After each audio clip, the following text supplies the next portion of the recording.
आइए, YouTube channel easy to learn by B K Mishra में आज हम ये देखेंगे कि क्या पहले बहुपद से दूसरे बहुपद को भाग करने पर भाग करके जांच करें कि क्या प्रथम बहुपद दूसरे बहुपद का एक गुणनखंड है।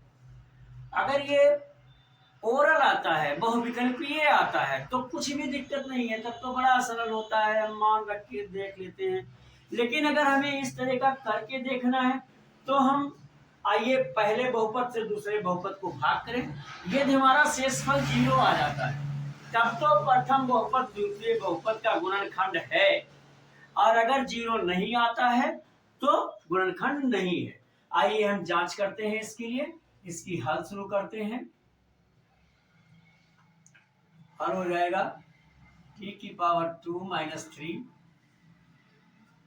और इससे हम भाग करेंगे 2 t की पावर 4 प्लस 3 t की पावर 3 माइनस 2 t की पावर 2 माइनस 9t और माइनस 12।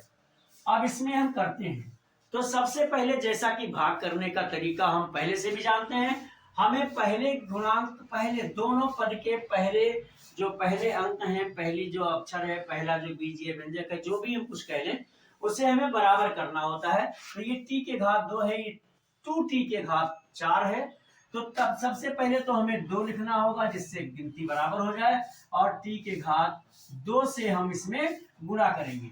तो 2t स्क्वायर से t स्क्वायर में गुणा करेंगे तो जैसा कि हम जानते हैं गुणा करने पर घातें जुड़ जाती हैं, यदि आधार समान होता है। तो t के घात 4 हो गया, ऋण 3 में इससे करेंगे तो 3 दूनी 6, ऋण 6 t स्क्वायर हो जाएगा। जहां t स्क्वायर लिखा हो हम वहां लिखेंगे ऋण 6 t स्क्वायर, और अब हम इसको घटाएंगे।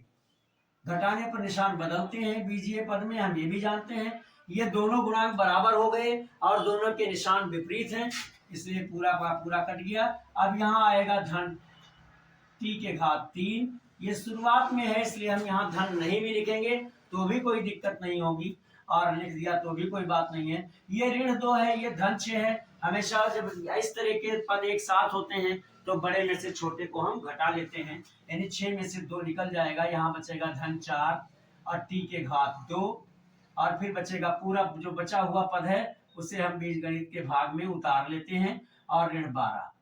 अब यहाँ भी हम वही करेंगे, पहले पद को हम बराबर करेंगे।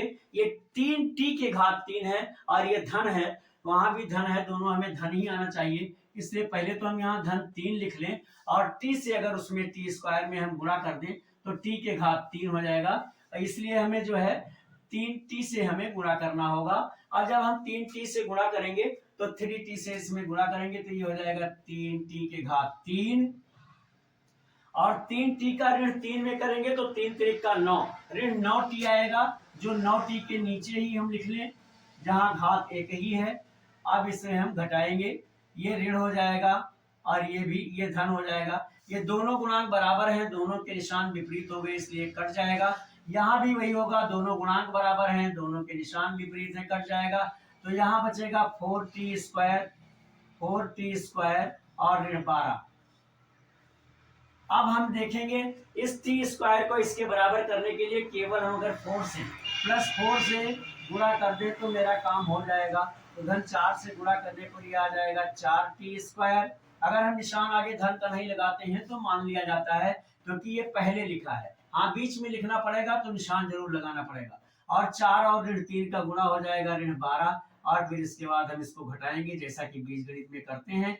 तो ये दोनों गुणांक विपरीत हैं, निशान दोनों गुणांक समान है, निशान विपरीत है, ये कट जाएगा। यहाँ भी वही हुआ कि दोनों गुणांक बराबर है और निशान विपरीत है, ये कट जाएगा, यानी शेषफल 0 आया। अब हम जानते हैं कि जब हम एक पद से दूसरे पद में भाग करें और अगर शेषफल 0 आ जाता है तो ये पहले पद से मैंने इस दूसरे पद में भाग किया है और भागफल 0 और शेषफल 0 आ गया है, इसलिए प्रथम पद द्वितीय पद का गुणनखंड है। तो यहाँ हम लिखेंगे, चूंकि प्रथम पद से द्वितीय पद में भाग देने पर प्रथम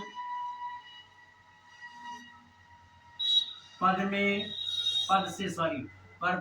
से द्वितीय पद में भाग देने पर द्वितीय पद में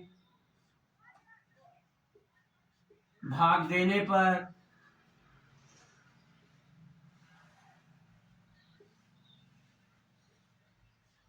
भागफल शून्य आया है।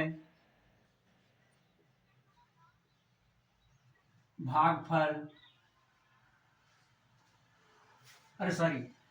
देने पर शेषफल,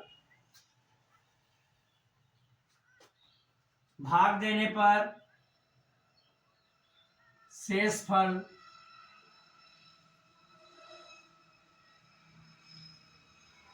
शून्य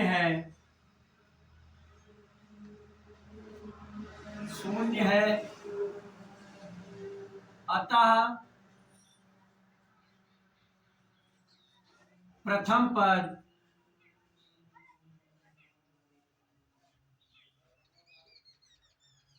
द्वितीय पद का गुणनखंड है।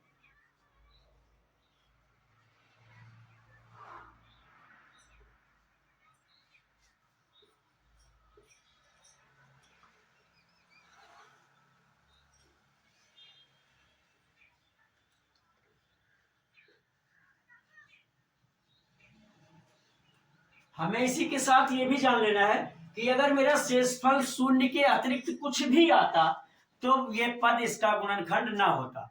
जब कभी भी हमें ये पूछा जाए कि क्या प्रथम पद द्वितीय पद का गुणनखंड है तो भाग करेंगे, अगर शेषफल 0 आएगा तो है, तब तो प्रथम पद द्वितीय पद का गुणनखंड है, अन्यथा नहीं है। 0 के अतिरिक्त कोई भी गिनती, कोई भी अक्षर, कोई भी नंबर आ जाएगा तो फिर जब शेषफल 0 अगर नहीं है तो गुणनखंड नहीं है। अब अगर ये मेरे बताने का तरीका आपको समझ में आया हो, अच्छा लगा हो तो मेरे वीडियो को लाइक जरूर करें, शेयर करें अपने मित्रों में, और अगर चैनल सब्सक्राइब ना किया हो तो प्लीज सब्सक्राइब भी कर दें। और आपकी किसी भी तरह की प्रॉब्लम हो मैथमेटिक्स में, हिंदी के व्याकरण में, इंग्लिश के ग्रामर में या फिजिक्स के न्यूमेरिकल में, तो मेरे व्हाट्सएप नंबर 9452510385 पर लिखकर भेजें, सलूशन आप तक अवश्य पहुंचेगा। अब तक मेरे साथ इस वीडियो में बने रहने के लिए बहुत बहुत धन्यवाद।